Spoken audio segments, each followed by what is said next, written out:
So one of the main purposes is to be able to influence change to make working conditions better for members of staff with long-term conditions and also with disabilities. So one of the ways we do this is through the Health Passport. So it's a document that staff will use with their line manager to discuss reasonable adjustments. Disability and Long-Term Condition Staff Network is for anybody who considers themselves to have a disability or long-term condition, or anybody who's interested in being an ally. We're trying to create a safe and welcoming space for people to share openly and honestly about their lived experience working for the Trust. So we meet bi-monthly on Teams, and usually for about an hour. People can come along and they can get involved with key issues that we're discussing as a group. They can also bring their own concerns or issues for discussions, for support.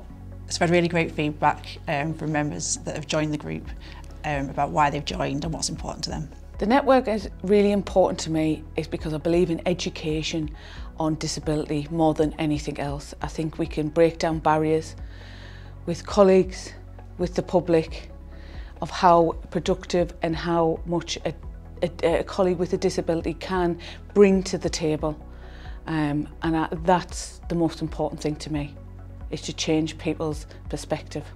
Ultimately, it was to find people that were going through the same thing I was. I'd noticed that a few of the members were in more of senior or corporate positions than myself, so ultimately thought that they might have a bit more knowledge and a bit more sort of experience of what it was like being a staff member with a disability, and not necessarily always a visible disability.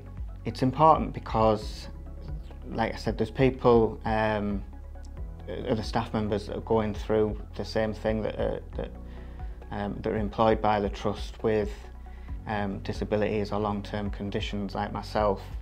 I've also learnt things that I didn't know about. I learnt about the Health Passport that I didn't know about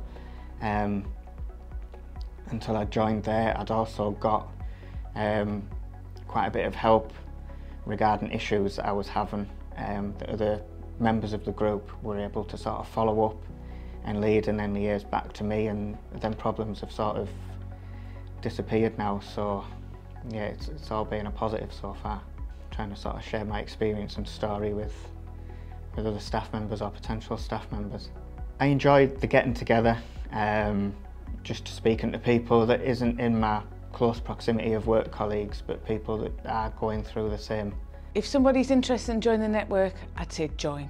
Join, share your opinions, share your experiences. You'll get change if you share what's gone on, share what's happened.